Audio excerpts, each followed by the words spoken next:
Isso. Porção semanal, Vaishlach. Gênesis 32, 4. E enviou Jacó mensageiros à sua frente, a Esaú, seu irmão, à terra de Seir, ao campo de Edom. Ordenou-lhes, dizendo: assim direis a meu senhor, a Esaú: assim falou teu servo Jacó, com Labão morei, e demorei-me até agora. Tive bois, jumentos, ovelhas, e servos e servas, e mandei anunciar a meu senhor, a fim de conseguir graças aos teus olhos. E voltaram os mensageiros a Jacó, dizendo: fomos ter com teu irmão, com Esaú, e também ele vem ao encontro, e 400 homens com ele. Temeu Jacó muito e angustiou-se, dividiu o povo que estava com ele, e as ovelhas, e as vacas, os camelos, os 2 acampamentos, e disse: se vier Esaú ao acampamento e o ferir, terá o acampamento restante escapado. Isso. Ó Deus de meu pai Abraão, e Deus de meu pai Yitzhak, eterno, peraí que tá, o eterno que me disseste, estou na linha certa, estou, né? Volta à tua terra e à tua parentela, e far-te-ei bem. Sinto-me pequeno para todas as misericórdias e toda a verdade que fizeste com teu servo, que com minha vara passei o Jordão, e agora dividi-me em 2 acampamentos. Livra-me, rogo, da mão de meu irmão, da mão de Esaú, porque eu o temo. Talvez venha e me fira, mãe com filhos. E tu disseste: far-te-ei o bem, e porei a tua semente como a areia do mar. Gente, esse pedaço aqui é bastante interessante, porque o comentário, acho melhor a gente ler aqui o comentário. O comentário 12, quando diz: livra-me, rogo. Então diz assim: olha, antes do reencontro com seu irmão mais forte, cuja ira o obrigar a abandonar a casa paterna, e cujas intenções e sentimentos atuais ele desconhecia, Jacó reza: nessa sublime e tão profunda oração reconhecemos a modéstia e a humildade de Jacó, que coloca o seu destino nas mãos de Deus. As orações das grandes figuras bíblicas provam a imediata profundidade que as originou e serviram de fonte de inspiração para as orações individuais e coletivas das nossas gerações. A oração é a respiração da alma, ela é religiosidade, devoção e autoeducação ao mesmo tempo. Na verdade, não era bem esse comentário que eu queria declarar.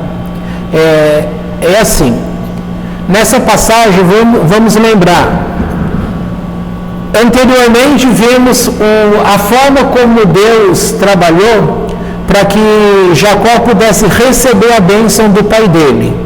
Até aí vocês lembram bem da situação, certo? Aí ele tem que fugir, porque não sobrou bênção nenhuma para o irmão. E o irmão, quando entra, fica furioso com as palavras que o pai declara a ele. Então vamos lembrar, eu falei para vocês que naquele momento estava dando início a uma bênção que é reconhecidamente espiritual e que ela ficou para Jacó.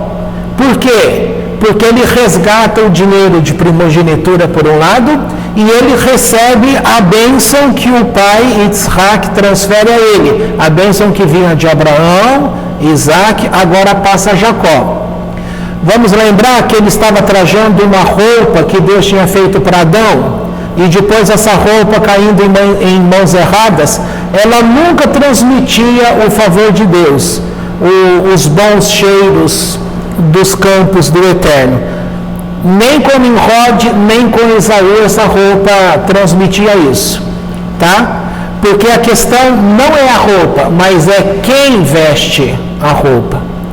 Vimos também que na estada dele lá na terra do seu tio Labão, ele ficou ali 20 anos. E antes desses 20 anos, ele havia passado 14 anos estudando Torá nas tendas de Shem e Hevel. Aí o que acontece? 14 mais 20 são 34 anos. Ele está separado do irmão por 34 anos. A gente ouve dizer aí que o melhor remédio é o tempo, né? Para fazer as pessoas acalmar. Não vê que no dia a dia a gente fala assim, calma, vamos dar tempo ao tempo. Tá? Nada melhor que deixar o tempo passar. Por um lado, dependendo de como é a vida de uma pessoa, ela vai aprendendo, tendo contato com outras coisas, ela acaba crescendo. E nesse crescimento ela acaba refazendo a história dentro dela e dando um novo sentido. Tá? O processo terapêutico da nossa vida é assim. Conforme você cresce, você vai trazendo novo sentido àquelas coisas que antes era o problema. Tá? Mas mesmo assim, depois destes anos todos, veja que ele está lembrando a Deus. Na hora que ele fica sabendo que o irmão dele está vindo, diz aqui que ele temeu. Por que ele temeu? Há uma razão para isso. Porque ele, Jacó, sabia que há um mandamento que é de cuidar de pai e de mãe. E ele ficou 34 anos sem a mãe, sem o pai. E o Esaú, por mais pecador que ele fosse, como transgressor de Torá, ele enganava o pai porque ele falava, ele fazia perguntas, mas era só para manter aquele contato com o pai, não é que ele queria estudar, e na verdade não estudava. Lá fora, ele fazia os absurdos todos, casando com quem não deveria se casar, ele era difícil.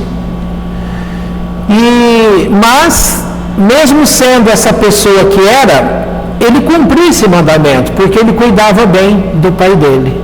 E Jacó tinha medo que por causa desse requisito, dessa bênção, Deus entregasse ele, Jacó, nas mãos do irmão, pelo mérito da mitzvah que o irmão cumpria. Tá? Então aqui você percebe uma coisa. Há a bênção de Deus para aquelas pessoas que são maldosas? Sim. Todos recebem a bondade de Deus. Então, qual é a diferença daquele que procura ser honesto, justo, compassivo, cuidar bem das coisas? Seria uma obrigação de cada pessoa? Sim, seria uma obrigação de cada pessoa. Isso gera recompensa? Gera recompensa. Quais? Aqui está o problema. Deus não permitiu na Torá que as pessoas ficassem sabendo qual é a recompensa das mitzvot. Por quê? Para não fazer com que a pessoa escolhesse dentre os mandamentos do Eterno, cumprir somente aquilo que fosse favorecer a ele. Deus concede apenas duas que traz lá o nome, que é essa que eu acabei de falar, que aquele que cuida, zela por pai e mãe, terá os seus dias prolongados, ou seja, ele vai viver mais tempo na terra. E por outro lado, aquele que passando pelo caminho vai pegar o filhotinho, ele separa o filhote da mãe, ele não pega junto com a mãe. Também traz a mesma coisa. A pergunta que os mestres declaram o que é mais fácil cumprir? Esse mandamento, veja, ele traz a mesma coisa. Se você passando pelo caminho separar o filhote da mãe, você pode pegar os ovos e o filhote longe dos olhos da mãe, você está cumprindo e está recebendo o mesmo fruto. que é os teus dias serão alongados. Agora, o que é mais fácil, eles perguntam? É muito fácil você cumprir essa mitzvah de separar o filhote da mãe, que você faz isso em segundos. Agora, cuidar de pai e mãe é uma vida inteira. E aí você vai estar exposto aos sentimentos, como que você vai lidar. Porque se você tem pai e mãe bom, você vai falar, é uma beleza. Igual minha mãe estava comentando aí há pouco, dos filhos da irmã dela lá. Alguns agem assim, outros agem de tal forma. Isso é em um monte de família. E então você vai ter que lidar com os fantasmas que são gerados dentro da gente. O que são esses fantasmas? A terapia vai chamar isso, o nome mais comum usado é o quê? É uma sombra. A sombra que você vira e mexe, ela vai projetar nos outros aquilo que você é. Por isso que quando se fala assim, quando você não suporta uma pessoa, você só vê defeito nela, na verdade você está vendo nela os seus próprios defeitos. Por isso que você não gosta e se irrita. Porque você está projetando. E o que é ideal? A maioria das pessoas fogem disso. Mas o que a Torá mostra para a gente, o que a terapia também mostra para a gente? Que você tem que aprender a enxergar as tuas imperfeições e procurar introduzir esse entendimento que você está tendo desse lado ruim seu para todo o teu ser. Você vai falar, mas isso é fácil. Não é fácil. Às vezes a pessoa passa a vida inteira e não consegue organizar essas coisas. Tá? É muito difícil. Por isso que aqui traz a lembrança. Vamos lembrar da semana passada? A gente falou do menino Elifaz, que era o sobrinho dele, o filho de Esaú, foi enviado para matar Jacó. Mas Jacó era um bom tio, era um homem bom. Ele falou, como que eu vou matar o meu tio? E outra coisa, ele é que poderia ser morto, né, o menino, porque afinal de contas Jacó era um homem muito forte. E aí, qual foi o recurso que ele usou, que eu contei semana passada? Ele tirou a roupa e tirou o dinheiro que ele tinha. Então, deixando um homem nu e sem posses, sem dinheiro, é como se você o deixasse morto. Nessa estratégia, ele pode voltar para casa quando o pai perguntasse, matou o meu irmão, conforme eu te pedi, te ordenei? Ele vai falar, sim, ele está morto. É uma estratégia. Ah, ele mentiu. Não, ele não mentiu. Ah, mas ele não matou? Ora, acabei de falar para você. Nesse sentido, é considerado um homem morto. Então, ele matou. Ele apenas não tirou a vida física daquele homem, mas ele tirou suas posses. Tá? Daí que Jacó, quando vai para a casa do tio dele, ele também sabia que os momentos lá seriam difíceis. Já falamos que nesse período de 20 anos, por mais de 100 vezes o tio dele tinha mudado as regras do jogo. Bom, nós vimos que Deus tinha falado com ele, que um dia ele voltaria. Também tem um detalhe, aquelas terras não pertenciam à Terra Santa. E fora da Terra Santa, você tem uma limitação, da forma como Deus estava tratando com aquele povo dele, você teria uma limitação com Deus fora dos limites da Terra Santa. Então, a primeira coisa que teve que fazer, trocar a guarda de anjos. Por isso o sonho da escada. Eu ainda comentei a interpretação mais básica, não entrando em coisas profundas. O mais básico foi, Deus está trocando os anjos. Aqueles que pertencem à terra de Israel agora vão subir, e os anjos que descem são aqueles que acompanharão Jacó para o livrar lá na terra que é fora de Israel. e era uma terra de feiticeiros. Então ele passa esses anos todos e aprende a lutar. Ora, o que você aprende com isso? Que aqui neste mundo você também vai ter que aprender a lutar.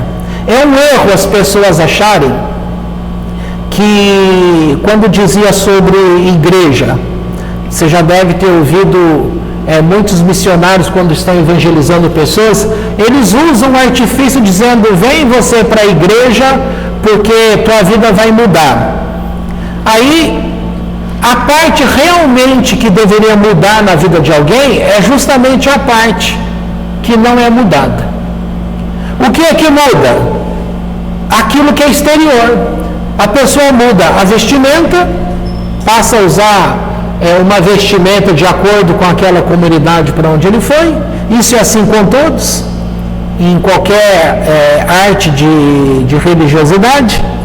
Ele muda costumes, passa a falar diferente, mas é aqui que nós estamos falando que a mudança precisa ocorrer? Claro que não. A mudança tem que ocorrer no coração.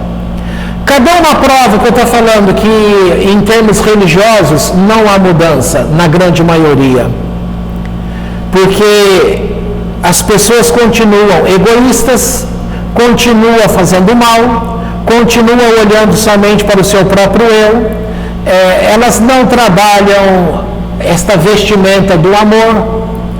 Enquanto está tudo bem, mas aconteceu alguma coisa dentro daquele espaço, o que vai imperar? Punição, vergonha, inimizade, exposição, e assim é. Há alguma diferença das comunidades, as chamadas os lares que a gente possui? Quando um irmão briga com outro irmão, quando um amigo briga com outro amigo, quando todo sentimento aflora, quando há morte, quando há roubos, é a mesma coisa. Não muda. Por que não muda? Porque as pessoas, aí vem aquele mesmo aspecto que eu falei sobre a terapia. As pessoas não querem entrar em contato com a sombra ou com o seu inconsciente. Elas não querem encarar que elas não são boas pessoas. Quando diz lá, não há um justo sequer, e você vai falar, isso é uma palavra do Novo Testamento. De forma alguma. Isso é uma palavra da Torá. Não há um justo sequer, é verdade. Não há mesmo. Todos pecaram diante de Deus. Você vai falar, novamente, é o mesmo texto que Paulo falou. Ele falou no Novo Testamento, mas esse é um texto da Torá. Não há um justo sequer, todos pecaram, destituídos estão da glória de Deus. Isso é uma verdade descrita no Novo? É uma verdade. Das poucas verdades que estão lá, hein? Trazendo para cá, pode encher. Trazendo para cá, você vai perceber, todos pecaram, destituídos estão. Então, voltando, quando os dois irmãos, Esaú, em princípio, o tempo curou a dor? Por um lado, parece que sim, porque ele vem ao encontro do irmão, trazendo também um monte de presentes para o irmão. E a aparência é de que estava tudo bem. Nesse sentido, reforça a tese de que o tempo ele vai apaziguar as coisas. Mas isso não é verdadeiro totalmente. O tempo pode sim, desde que a pessoa usou esse período de tempo para tratar a si mesmo. Se você não tratar o teu eu, o teu emocional, e você aprender quando ocorrer o mesmo tipo de coisa e você responder de forma diferente, se você assim fizer, você mudou. Se você responder sempre da mesma forma, o tempo pode passar 20, 34 anos, como foi o caso aqui, nada aconteceu na tua vida. Você vai ser aquela mesma pessoa. E talvez essa forma de você demonstrar, como ele está demonstrando aqui, alegria de rever o irmão, pode ser justamente uma estratégia para que você tenha a oportunidade de levar a cabo aquilo que ficou interrompido no passado. Por isso que é aquele negócio, você nunca sabe com quem você está lidando. Eu lembro quando comentei, quando se trata de pessoas doentes mentalmente, eu trago um exemplo desconhecido e um exemplo conhecido. O exemplo desconhecido são aquelas pessoas, você já viu muitas vezes diante de TV, reportagem, quando do nada um vizinho que você achava que era uma coisa que nunca deu trabalho para você, foi sempre bonzinho, de repente ele vai lá e mata a família inteira. Você fala, mas que essa pessoa era tão boa, deu aquele surto, ele vai lá e mata. Ou seja, ninguém sabia o que estava acontecendo. Um outro exemplo é o que aconteceu aqui pertinho da gente, no bairro da Costa e Silva. Fulano foi para uma igreja evangélica. E aí, ele mudou, do jeito que eu estou falando, ele mudou por fora.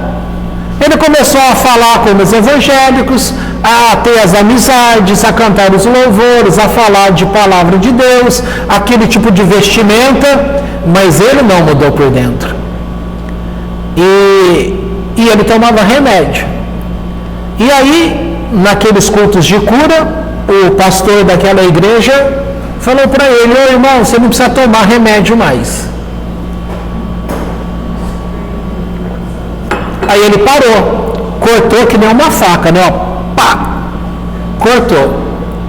Pouco tempo depois, questão de meses, ele estava tão alterado mentalmente naquilo que ele já era, que o pai dele era uma pessoa muito boa, ele sempre se deu bem com o pai. E naquele dia de surto ele vai lá e matou o pai. Isso aqui pertinho da gente. Conclusão, precisa tomar cuidado com, sabe, as campanhas que a turma faz. Está lidando com coisas que está dentro da pessoa e que a pessoa não tem noção que aquilo pode ser uma bomba. Muitas coisas que ocorrem, tem muita coisa boa que ocorre em campanhas desse tipo aí. Estou falando campanha porque é a coisa que vocês mais conhecem.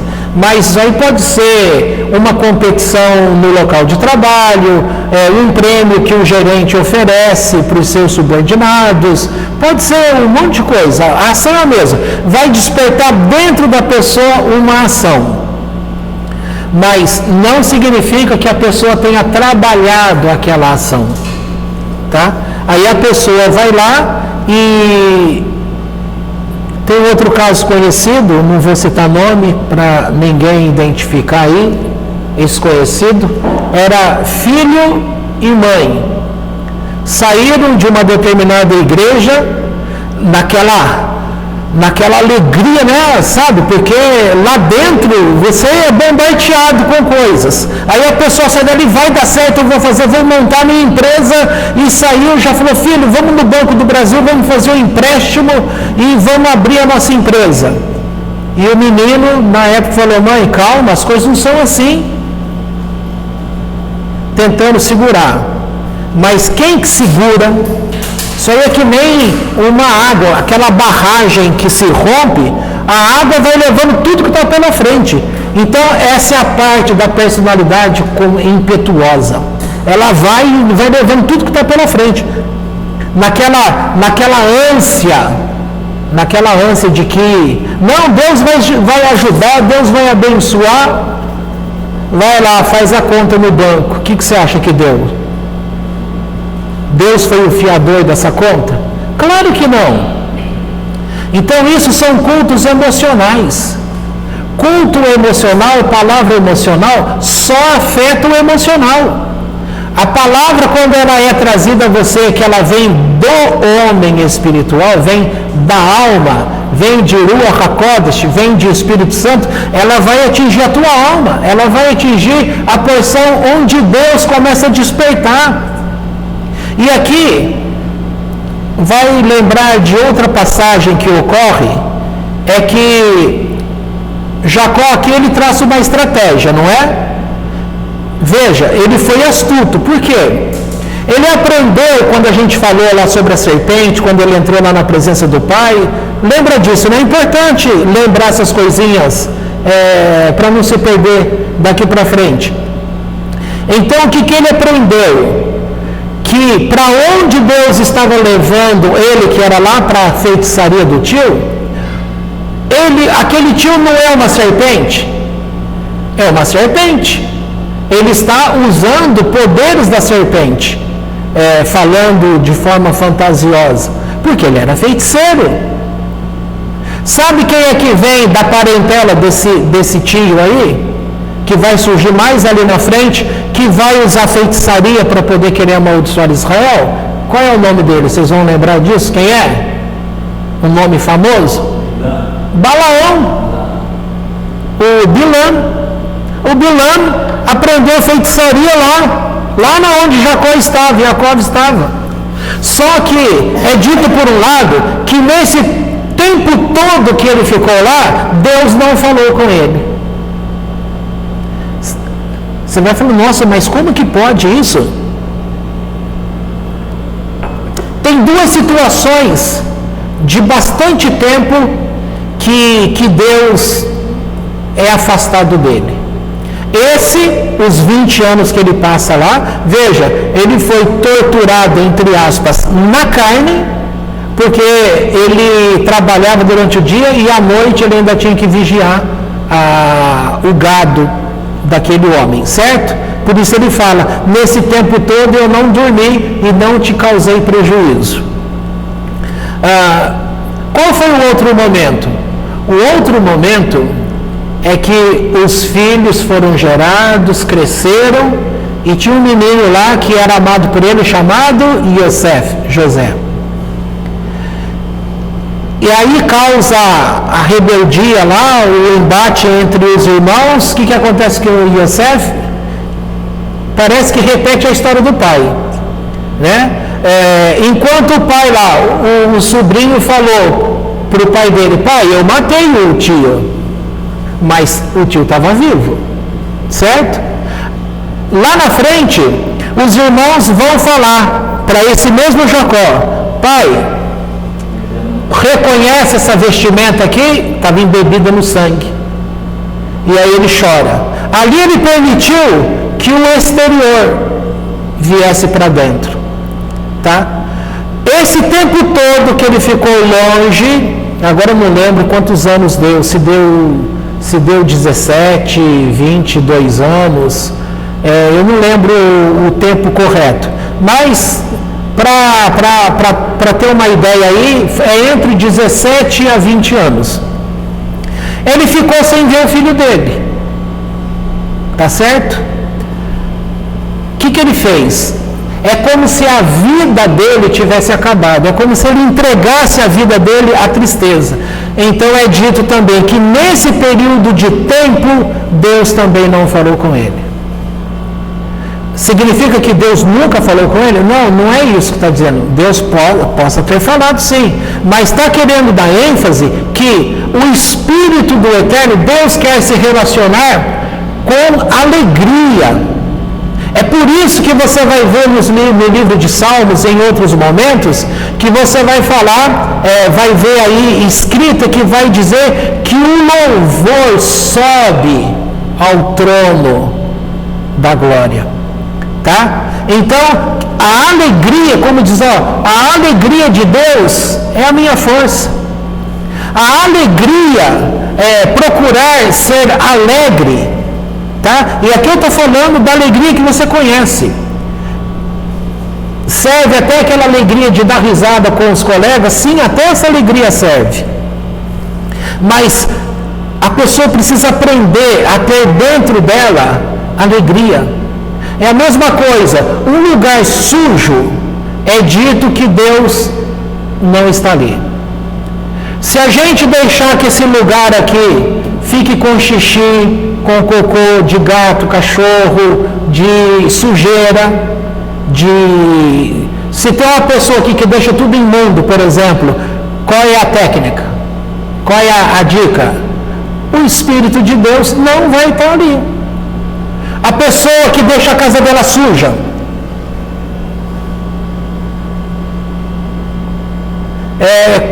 Tem uma doença aí que é chamado os acumuladores. Pessoas que tudo que vê na rua traz para casa. E com aquela ideia assim, não, eu vou precisar, eu vou... Na cabeça dele, aquilo é dinheiro, aquilo é coisa que ele vai usar no serviço, e vai acumulando. Só que na cabeça dele é isso. E uma pessoa que está normal olhando de fora, vai falar assim, nossa, mas é muita coisa. Não tem sentido. Por mais que seja dinheiro, não tem sentido. Tem uma pessoa que eu conheci,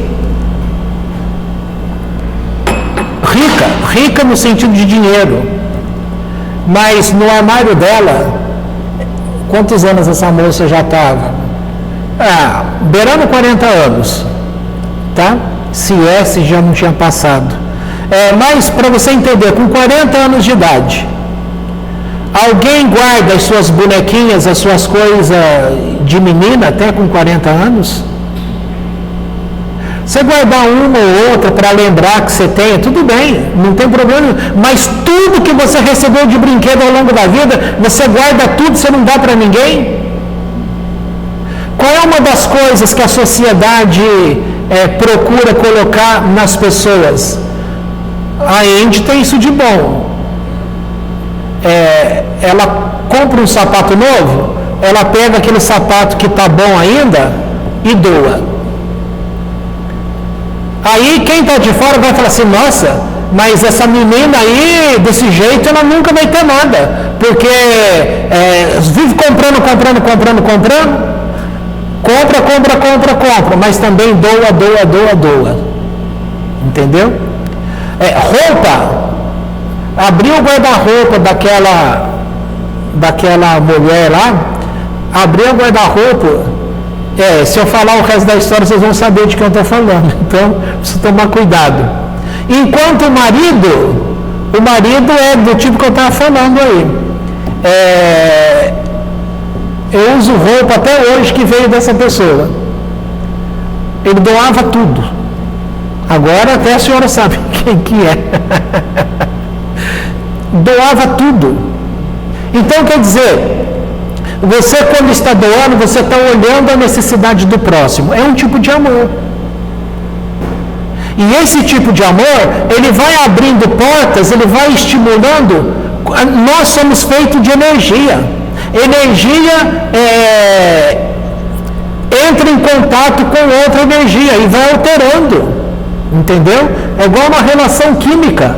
Você junta um elemento químico com tal elemento químico, dá uma coisa boa, mas um outro com o outro dá uma coisa muito ruim, como a bomba, por exemplo. O Einstein, ele tinha a fórmula da bomba. Eu li isso num documentário, e a tristeza da vida dele é que ele tinha amizade com o presidente dos Estados Unidos, e ele então caiu na conversa do presidente e contou o que ele sabia da bomba. E aí o presidente falou, não, jamais vou usar isso, tal, não. O que você acha que aconteceu? Famoso na história aí, que os Estados Unidos vai lá e joga a bomba lá no Japão. Então essas mortes doeu muito nele. Ele se sentiu culpado, porque ele acabou fazendo uma coisa muito feia. Usou a inteligência para o mal, entendeu? Então aqui o Jacó, quando ele permite a tristeza entrar, então os sábios dizem que esse período todo que durou até ele reencontrar o filho Yosef, Deus não falou com ele. Claro que não é o pé da letra, que Deus nunca falou com ele, tá? É uma linha genérica, para mostrar que quando você se permite viver num estado de tristeza, você não tem a presença de Deus. Quando você se permite a viver no meio do lixo, da sujeira, você não tem a presença de Deus ali. Deus não, quando você se permite viver no meio da maldade, Deus não está ali. É o Salmo número 1. O Salmo número 1, ele dá uma aula nesse sentido. E mais para frente, Davi também, ele começa a dizer que ele se esforçou na vida dele justamente em não ouvir os conselhos, que é o Salmo número 1. Ele procurou se afastar do mal. Ele procurou estender a mão para fazer o bem, justamente para que ele pudesse fazer a pergunta para Deus: Deus, quem é que entra no teu santuário? Quem é que vai poder entrar no teu santuário? Então, para viver na presença de Deus, sempre está colocado: você entra com cânticos. Por que com cânticos? Porque o cântico, ele tem o poder. Olha a linguagem popular: quem canta seus... Não é verdade isso? Fica com raiva aí, tal, e começa a cantarolar. Aí, qualquer música. Entendeu? Quem canta seus males espanta. Então, ir a Deus através do louvor, o louvor vai adiante e ele chega no trono de Deus. Mas ele prepara também para que você esteja com o coração alegre. Um coração alegre já é meio caminho andado para você receber as virtudes de Deus. Bom, então aqui, esses dois momentos, terão outros, hein? Você vai falar: nossa, a vida dele foi uma maravilha. Mas olha as desgraças que aconteceu na vida de Davi. Olha as desgraças que aconteceu na vida de Jacó. Vocês pensam que é fácil? É só falar a parte boa e falar que Deus deu isso aqui para tal pessoa, mas você não vê, não consegue entender a custa de quantas lágrimas, de quanta dor, de quanto sacrifício foi colocado ali. Bom, então o que acontece? Ele está relembrando: olha, o meu irmão ficou na terra com meu pai. Eu estou correndo o risco de, ao encontrar com ele, tendo uma guerra, ele vai me vencer, porque ele cumpriu o mandamento de cuidar do pai e da mãe. Então, ele vai orar. No que ele vai orar, aqui você aprende uma outra coisa. Eu tinha falado antes, aí interrompi, que eu falei sobre o que ele aprendeu com astúcia. Foi dito para ele: com astuto, você tem que aprender a ser astuto. Então, aquele que é treinado dentro das suas respectivas religiões, que é treinado para ser um cordeirinho, não é assim. O pai educa a criança vai para a escolinha, volta mordido, volta com a cara vermelha dos 5 dedos que levou um tapaço na cara, e chega em casa, você fica falando para ele: não, perdoa, não reage. Você está criando uma pessoa que não vai fazer frente a nada na vida. Tem que ensinar a pessoa a agir com astúcia diante do astuto. Ela não vai ser astuta, malandra com aquele que é justo, porque ele vai estar praticando injustiça. Mas ele tem que ser, como é dito para Deus: Deus é justo para com o justo e astuto para com o astuto. Outro texto famoso é aquele que diz assim: seja simples como a pomba. Quem lembra o resto? E astuto como a serpente. Trocando isso para o dia a dia da vida, é aprender a dançar conforme a música. Você tem que aprender a lidar com situações. Se você quiser ficar só nervoso e pagar as pessoas sempre com o mal, você vai pagar a bondade com o mal. E aí você vai estar errado. Porque o ensino declara: pague o mal com o bem. Ah, mas você não falou aí que a criança tem que ser educada? Se ela responder na ignorância também, ela não vai estar pagando mal com mal? Não deveria? Não confunda alhos com bugalhos. São situações diferentes. Então, quando ele vai orar a Deus, ele lembra a Deus: Deus, olha o que você disse para mim lá no passado. Você disse que faria isso para mim, que eu iria para lá, mas que um dia eu voltaria. E eu prometi a você que quando eu voltasse, se tudo tivesse me corrido bem, eu daria a ti os meus dízimos. E Deus o enriqueceu lá. E deu família grande lá. Ele chegou lá sozinho e pobre. E voltou rico com 4 mulheres e mais aquele tanto de filho. E mais um tanto de gado e serviçais. Então ele pensa, eu vou mandar agora um presente para o meu irmão. Mas na oração ele está falando, Deus cumpriu isso. Agora cumpra também, porque eu estou voltando. Então, permita que o meu encontro com meu irmão não seja aquela devassa, né? Aí ele separa, ele usa uma estratégia, porque se o irmão dele vier com aquela ignorância do passado, se o tempo não trabalhou, se ele não trabalhou durante esses anos, então ele vai querer partir para a guerra. E ele pensou, não vou colocar todo o meu povo, eu vou separar. Se ele atacar esse acampamento, o outro escapa. Tá? Onde ele deixou a mulher dele com os filhos? Na frente ou atrás? Claro que foi atrás. Proteção. Você vai olhar, se tiver curiosidade aí de ver qualquer coisa em termos de Cabalá, você vai descobrir ali que esses 400 homens que está dizendo, não são homens, são anjos. Tá? E aí quando falou que tinha os 400 homens, que ele sabia que eram anjos, é aí que ele temeu mais ainda, ele teve mais medo, que ele sabia que o negócio ia ser muito complicado. Quando os dois se encontram,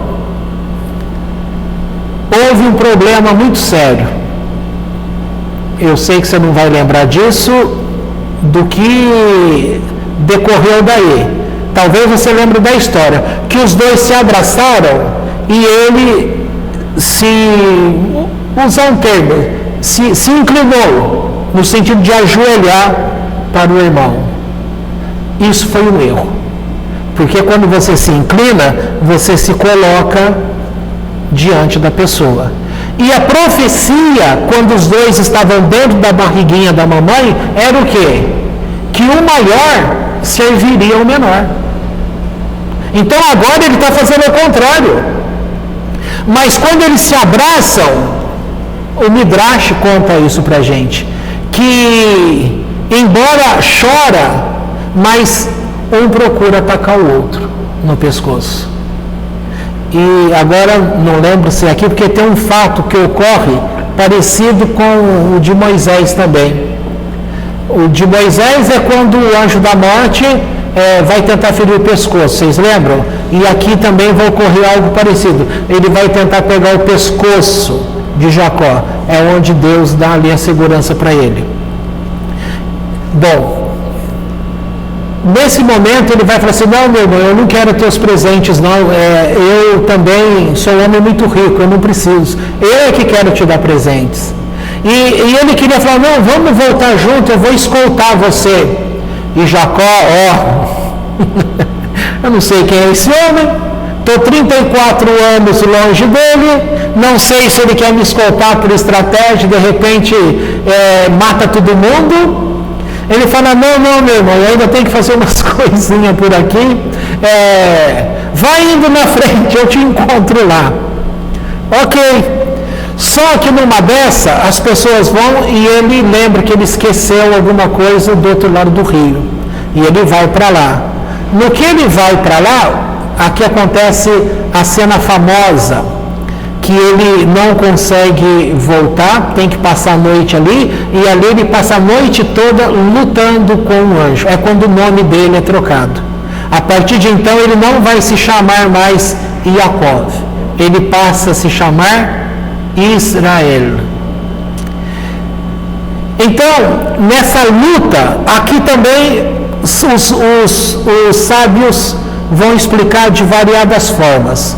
Uma delas, para aquilo que eu estou falando hoje para a gente, no tema que eu estou falando, estou tratando sobre a nossa vida, que a gente tem que aprender a ser alegre, observar que não é só deixar o tempo passar que a gente vai melhorar, nós vamos ter que encarar a nossa imperfeição, nós vamos ter que encarar essa nossa sombra, os nossos erros, nós vamos ter que nos posicionarmos diante de Deus para sermos perdoados.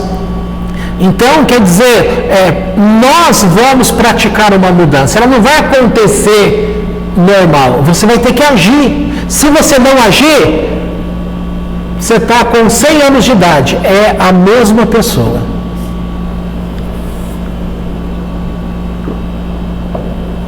Bom, quando ele está desse outro lado, quem aparece? O anjo. É chamado como o anjo de Esaf. Ou seja, o anjo de Esaú.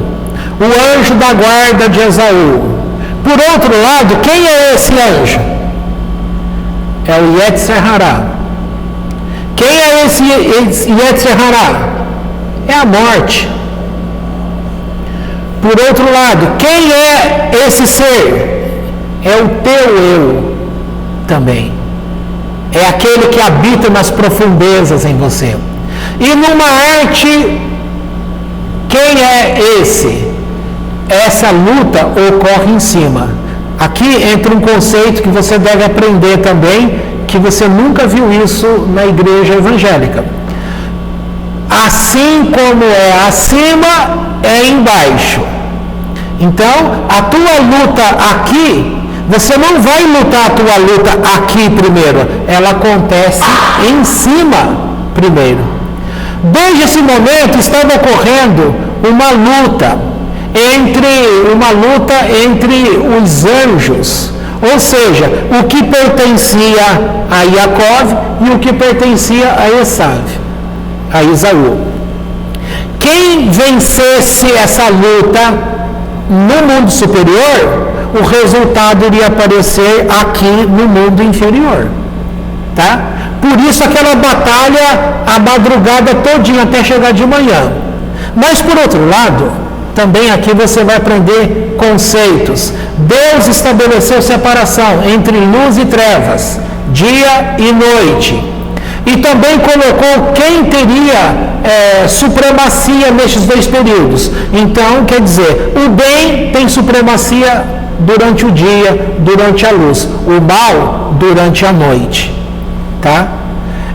E também o mal, representado nas forças de anjos malignos, eles têm poder no período da noite. Tá? Durante a noite, esse anjo estava vencendo Jacó.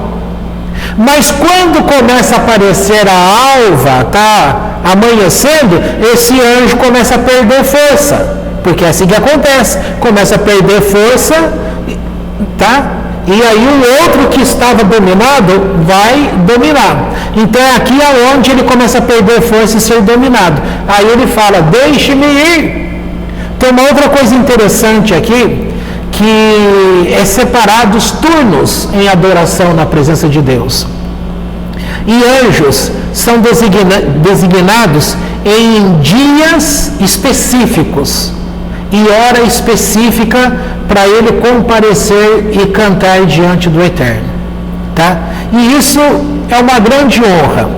No sentido aqui figurado para você compreender, imagina o desespero desse anjo. Porque ele fala assim, deixe-me subir. Por que deixe-me subir? Não era ele que estava vencendo a guerra ali? Ele não era livre para subir? Agora, quem tinha a força era Jacó. Então, Jacó tinha o domínio. Ele fala, deixe-me subir, porque eu preciso comparecer para cantar diante desse meu turno. Agora, você imagina que você está esperando para comparecer diante do altar de Deus, você está esperando 30 anos.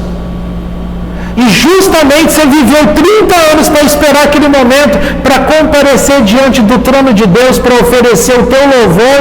Naquele momento você está preso com uma pessoa, e você fala, não, deixa, eu preciso comparecer lá, eu estou esperando isso há muito tempo. E aí ele fala, não vou te deixar ir. Ele pergunta, qual é o teu nome? Você não precisa saber meu nome. Eu não vou te deixar subir sem que você me abençoe. É desse tema aqui que vem aquela música. Jacó segurou o anjo, amarrou o anjo, não deixou subir. E o anjo lhe perguntou: o que queres que eu te faça? Jacó respondeu: me dá a tua bênção para depois subir. Tá? E aí ficou naquele embate, não, você não vai. E o anjo desesperado: olha, eu estou esperando muito tempo essa oportunidade de estar na presença de Deus, não posso perder isso de jeito nenhum. Aquele desespero. Então ele abençoa, mas aqui que eu quero que você aprenda uma coisa: numa luta, numa batalha, sempre vai ficar uma marca em você. Qual foi a marca que ficou em Jacó? Ele foi tocado no nervo da coxa. Para muitos é tido como o nervo ciático, tá?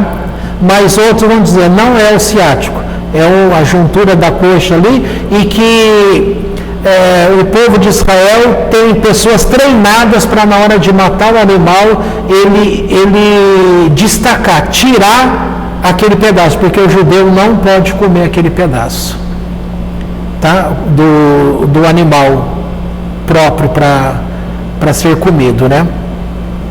Cheio de detalhe. Agora vamos voltar para o nosso dia a dia. Esse anjo, ele é colocado no nosso dia a dia, as lutas com que você luta, lutas espirituais com que você luta, tá? Luta que você não está nem vendo. Por que você acorda cansado muitas vezes? Porque durante esse período de noite, você passou numa batalha, você nem ficou sabendo. O teu anjo lutou a noite inteirinha. Tem um texto de Daniel que ele é mal compreendido na doutrina cristã, quando é dito assim, que ele estava ali orando sem entendimento, e quando o arcanjo Miguel aparece para ele e fala assim: olha, Daniel, desde que você se propôs a orar, eu fui enviado para te trazer a resposta, mas eu me atrasei por 21 dias porque eu estava em batalha com o príncipe da Pérsia, o anjo da Pérsia. Então aqui é colocado um monte de doutrina em relação à prática de libertação. Está se falando de domínio territorial? É verdade, tá? É verdade, ele era o príncipe da Pérsia.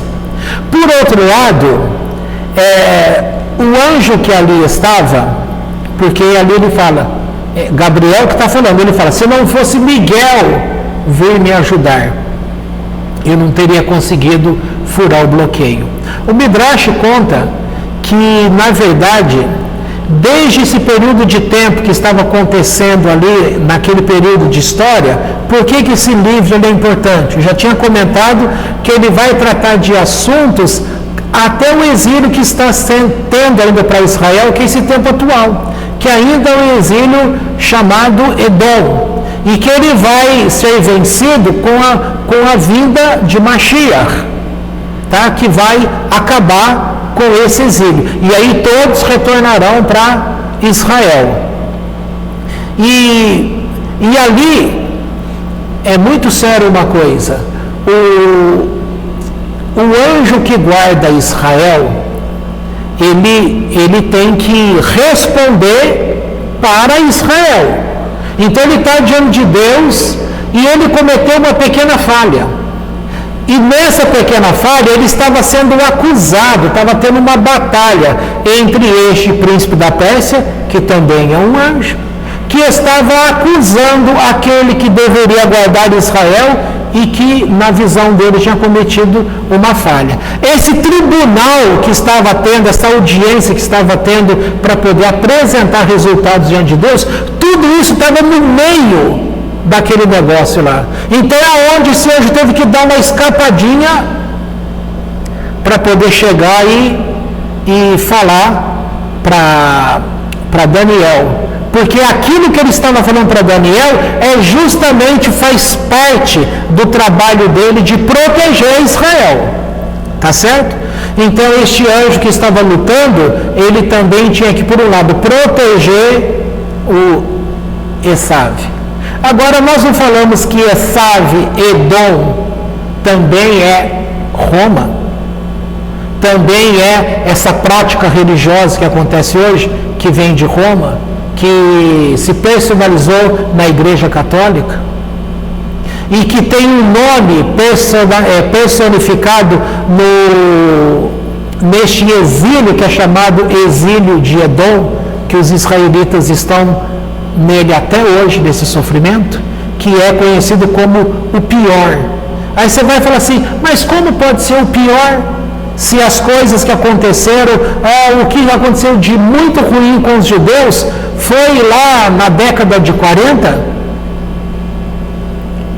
ou 50, quando teve o Holocausto, por exemplo? Você vai falar, já faz muito tempo. Você vai falar, não, mas isso aí pode ser comparado com aquele tempo de Babilônia, com aquele tempo da Média e da Pérsia, com aquele tempo dos romanos, propriamente dito. Hoje está pior do que aquilo lá? Sim. O sofrimento já não é judeu mais sendo comido por leão na arena, como era lá na Itália. É diferente. E é muito mais doloroso hoje do que aquela época. Então, tome cuidado, porque essa batalha que está sendo mostrada aqui é justamente aqui que você vai mostrar quem é você. Essa passagem também ela relata que aquele homem que estava lá lutando, ele entrou de um jeito e ele saiu de um outro jeito. Então, ele entrou bem, como todo mundo conhecia. Mas como foi que ele saiu? Cadê Jacó? Cadê Jacó? Cadê papai? Cadê o marido? Cadê? Onde está? Ele ficou do outro lado. Olha aquele homem que está vindo. Será que é ele? Não é ele não. Ele não é daquele jeito. Você está olhando de longe, o homem anda assim, Ele não andava assim, ele andava, não tinha defeito nenhum. Agora esse homem está mancando, está coxo. Toda batalha que você entra, você vai ficar chamuscado pelo fogo. Não tem escapatória. Mas é essa marca que vai ser o teu diferencial do lado de fora. E veja que eu estou colocando para o bem. Você vai falar, poxa, mas a perna dele nunca mais foi a mesma, isso é ruim. Mas é justamente ao contrário.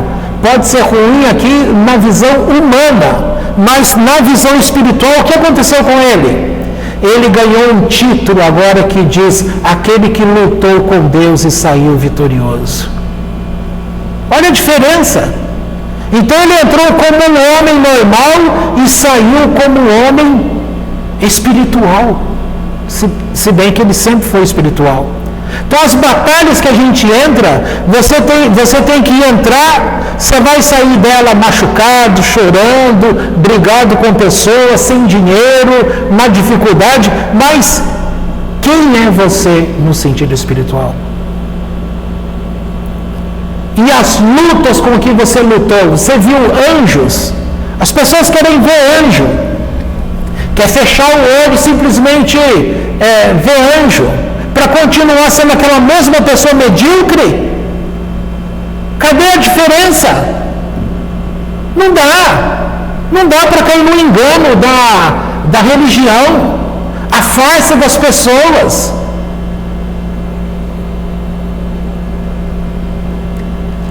Você não tem que ficar emocionado só no momento do culto.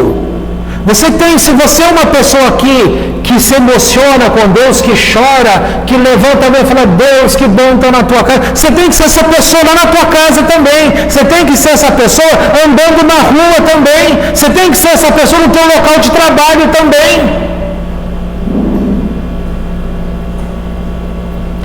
Eu coloquei uma música aí outro dia nesse grupo nosso aí da Orla Goin. Quer dizer, acho que eu coloquei. Você que vê sempre. A música chama... Eu lembro que quando eu trabalhava naquela transportadora, né? E naquela época, o Paulo lá permitia que a gente trabalhasse ouvindo o radinho. A Campinas tinha uma rádio gospel naquela época, não sei se tem hoje ainda. E aí eu colocava o fone e ia fazer o serviço ali. Era mais ou menos umas 11 horas da manhã, começou a tocar essa música. É uma canção lá do João Alexandre com a esposa dele, a Tisa. Chama Onde Eu Estiver. Ela é o Salmo 139. Aquele dia, enquanto eu estava ouvindo a música, eu começava a escorrer lágrima do meu olho. Eu fui chorando. Eu passei até de noite, era quase meia-noite, eu ainda estava chorando, desde as 11 horas da manhã. Isso foi em 1995. Nós estamos em 2022. Até hoje, todas as vezes, em qualquer lugar que eu estiver, se eu ouvir essa música, eu começo a chorar e eu não tenho controle. É algo lá dentro que mexe. Que barulho foi esse? Ah, foi aí? É que tem fio aqui e tal, já fica esperto. Entendeu? Então tem coisas que mexem. E tem que revolver lá dentro. Sabe por quê? Porque a gente tem que aprender a enxergar o nosso lado mal.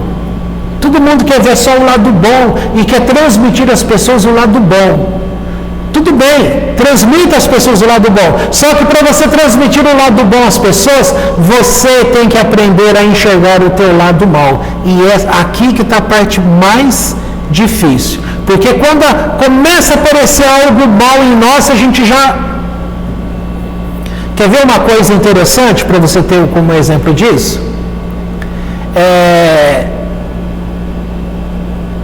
Minha mãe que sabe contar essa história. A mãe dela começava a falar do filho, que claro que é o irmão da minha mãe, né? Ele apontava muito, né? Vê se eu estou contando direito. E aí, conforme a minha avó estava falando coisas ruins desse filho, e minha mãe, que também, como irmã, já estava por aqui com ele, começa também a falar do irmão. Ou seja, contribuindo com aquilo que a mãe estava falando. De repente, o que acontecia? Não lembra? A mãe simplesmente se volta contra a filha. Não deixa falar mal. Não pode falar mal. Entendeu? Então isso é um exemplo que acontece em todo lugar. Você está falando com a sua mãe sobre a Má. Aí ela vai ouvindo, até um certo momento ela te ouve. Dali a pouco ela começa a se irritar com você, brigar com você, para cortar, porque você não pode falar mal da Má. Entendeu? Mas ela nunca a pessoa vai falar assim, não fala mal dele. Não é assim que acontece. Simplesmente cria ali um jeito, um subterfúgio para poder desviar o assunto. É isso que a gente faz com a gente mesmo. Você pode até estar falando mal de você mesmo, só que até eu falar mal de você mesmo, o que ela dizia?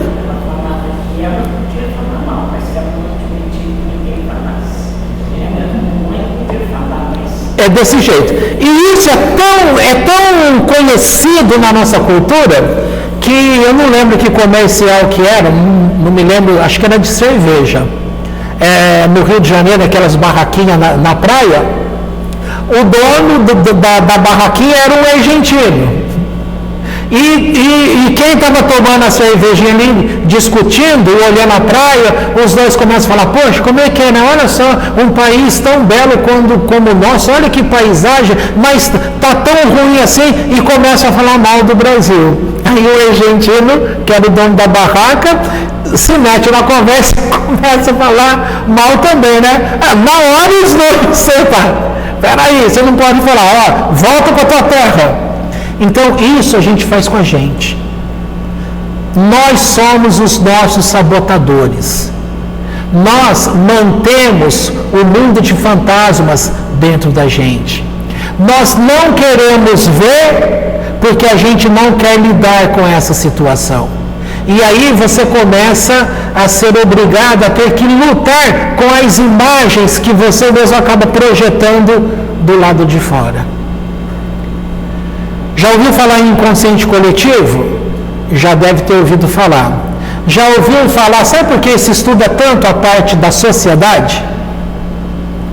Porque a sociedade, ela é feita das projeções de cada indivíduo. O homem projeta, então, a sociedade é má, porque o homem tem vivido a sua maldade. Entendeu? Agora, olha lá, Gênesis capítulo 6, já vimos que estava escrito assim: o homem é mau desde a sua meninice. O meu espírito não mais contenderá com o homem, porque o homem é mau desde a sua meninice. A partir de agora, vou colocar um fim nisso. Aí Deus começa a olhar e aí ele encontra Noé, para poder fazer um conserto. Tá? Então, é bem isso. Quer crescer? Dói. Você vai ter que entrar numa batalha, vai ter que aprender a enxergar em você coisas que você não gostaria de perceber, vai ter... Só que tem um detalhe, Deus é sábio. Ele não vai começar já fazendo aquela ruaça dentro de você, senão você acaba com a tua vida. Ele começa pelas beiradas. Entendeu? Ele vai ruindo, ele vai mostrando, porque você vai tendo transformação. Outra coisa notória que é, uma pessoa mudou da noite para o dia, você pode bater o martelo, desconfie, não houve mudança. Em pouco tempo ela vai voltar a ser o que era. Porque não existe transformação rápida. A transformação ela tem que ser assimilada, ela é lenta, ela tem que ser sofrida.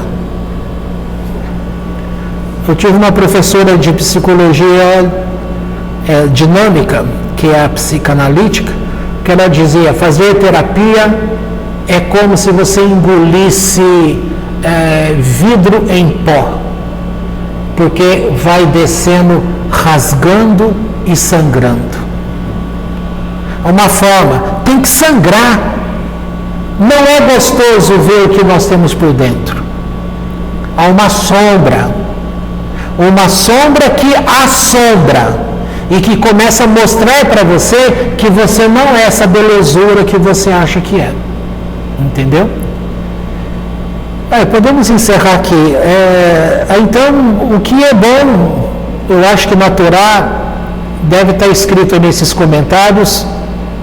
Eu confundo com outras, com aquela que é em espanhol, com coisas do Midrash, mas que vai mostrar que aqui está escrito uma formulação para você orar, que você vai invocar primeiro as coisas boas com Deus, depois que você vai...